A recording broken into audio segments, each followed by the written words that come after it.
Hello, coucou, bonjour, ici Nicole depuis Terre du Sud pour la radio-télévision Attitude Énergie Santé. Aujourd'hui, notre 15e proposition pour remonter en santé et en vitalité en hiver. Comment s'alimenter pour lutter contre le froid climatique?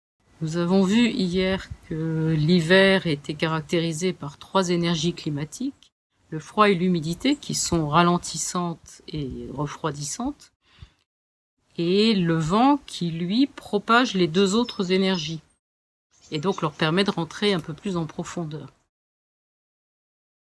Et donc, ça peut être intéressant de penser notre alimentation pour lutter, contrecarrer les effets du froid sur notre organisme.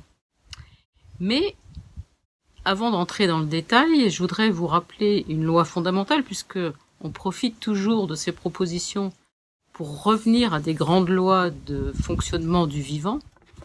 Et une des grandes lois de fonctionnement du vivant, c'est que le froid extrême n'aime pas la chaleur extrême et vice-versa. La chaleur extrême n'aime pas le froid extrême. C'est-à-dire que quand on va être en plein hiver, au maximum du froid climatique, on va se garder des chaleurs trop fortes. Et on va plutôt chercher à se réchauffer, à réchauffer notre organisme, en utilisant soit des énergies tièdes, soit légèrement chaudes, mais en tout cas pas des chaleurs brûlantes qui auraient pour effet de dilapider l'énergie de manière générale, en créant un choc thermique. Et c'est vrai également dans l'autre sens, il n'est pas extrêmement intéressant, et pourtant on en use et on en abuse pendant tout l'été, mais il n'est pas extrêmement intéressant d'utiliser des froids extrêmes pour rafraîchir un organisme qui est soumis à de très fortes températures. Et pourtant, on utilise beaucoup en été les glaces, les sorbets, les boissons glacées.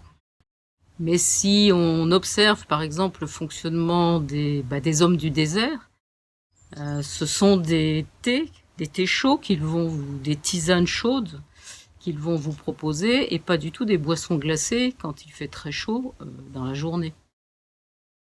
Et voilà, là il y a quelque chose d'intéressant à se souvenir, c'est qu'on n'a jamais intérêt à changer la température très vite d'un organisme, et à créer des chocs thermiques, c'est très dispendieux au niveau énergie. Alors, ceci étant posé, donc on sait que même si on a très froid, on va pas se jeter sur des boissons brûlantes ou des aliments brûlants, mais on va plutôt d'abord prendre une boisson tiède puis une boisson chaude. Donc maintenant qu'on a posé ça, qu'est-ce qu'on va modifier consciemment au niveau de notre alimentation pour lutter contre ce froid climatique? Alors la première chose, c'est au niveau des boissons et des aliments, de les consommer plutôt à température ambiante, jamais à la sortie du réfrigérateur, et peut-être tiède. Ça va être une affaire de goût et de typologie énergétique, de mode de fonctionnement de votre organisme, parce qu'on est chacun très différent dans notre fonctionnement. Et une fois qu'on aura commencé à réchauffer notre organisme avec du tiède, on pourra s'autoriser quelque chose d'un peu plus chaud, mais sans aller forcément vers les chaleurs extrêmes. Et donc par rapport aux boissons, j'ai envie de mettre l'accent sur un point particulier.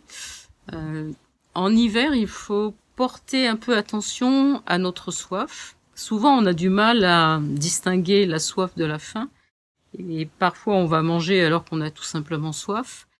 Et surtout, ne pas oublier qu'on peut se retrouver dans des atmosphères un peu confinées et avec des chauffages électriques surtout, qui vont dessécher l'air, qui vont faire que vous allez avoir besoin de vous hydrater peut-être un peu plus que d'habitude, alors qu'on n'y pense pas forcément spontanément quand il fait froid.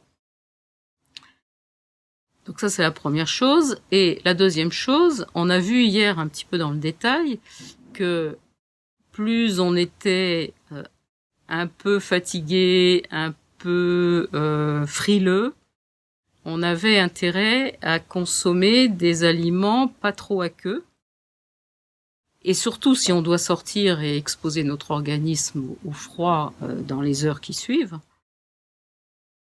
ça, c'est une règle que vous allez vraiment utiliser pendant tout l'hiver, et vous allez varier le choix de vos aliments et de vos boissons en fonction de l'activité que vous venez de faire ou que vous allez faire.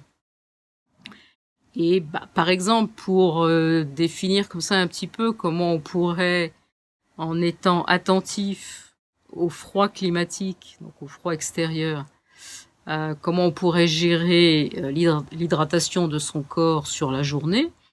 Le matin, ça peut être au lever en prenant un verre d'eau, soit tiède, soit température ambiante, éventuellement avec un petit peu de citron dedans si c'est quelque chose qui vous parle, ou une tisane mais qui ne serait pas trop chaude.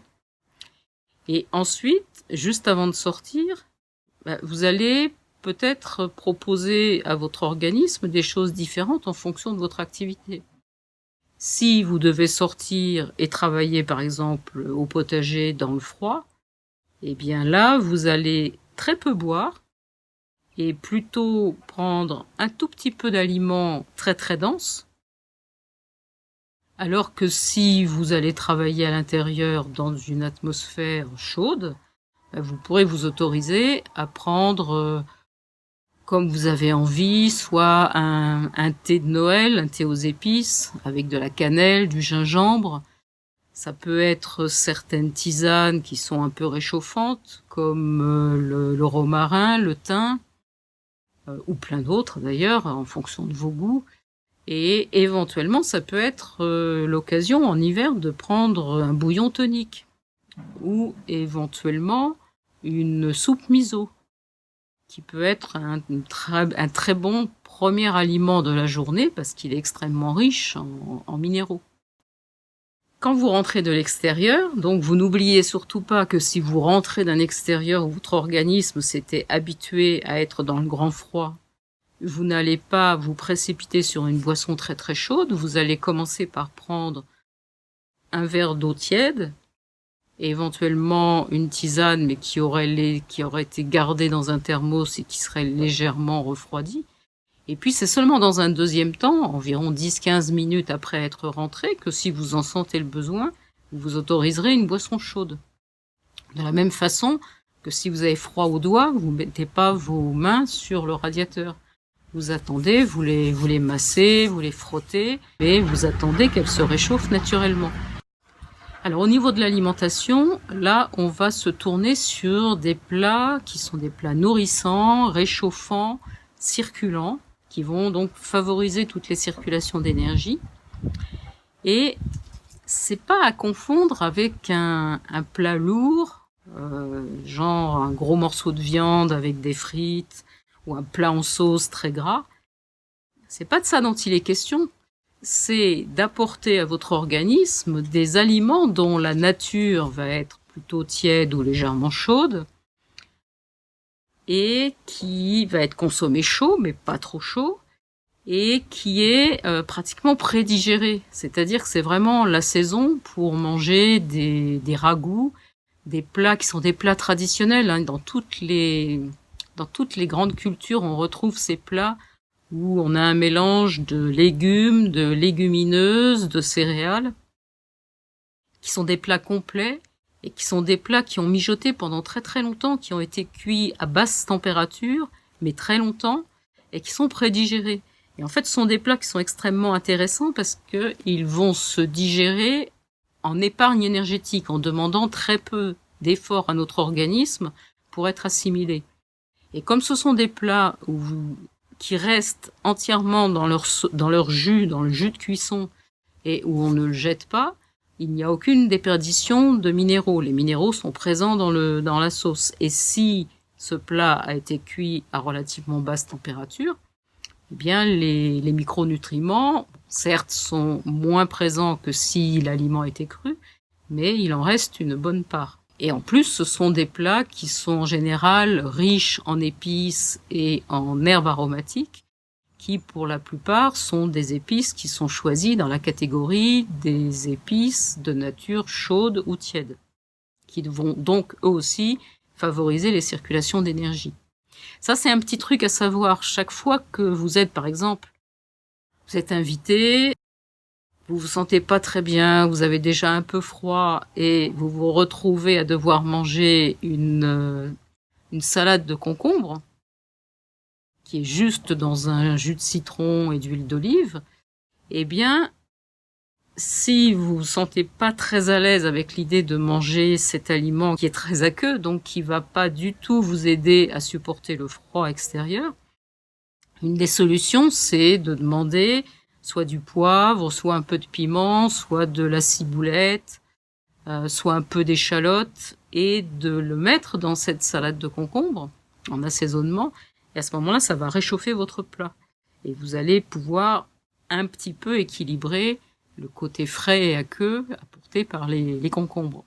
Et donc, ça veut dire que pendant cette saison d'hiver, vous allez vraiment user beaucoup des herbes et des épices qui sont de nature chaude ou tiède, parce que ils sont réchauffants, ils vont favoriser les circulations d'énergie. Donc, favorisant les circulations d'énergie, ça favorise aussi la circulation du sang, et ça va vous donner une assimilation au niveau du tube digestif de meilleure qualité. Il va y avoir une hyperémie, les capillaires au niveau de la muqueuse qui est chargée d'assimiler les nutriments va être gorgé de sang, et le fonctionnement va en être amélioré.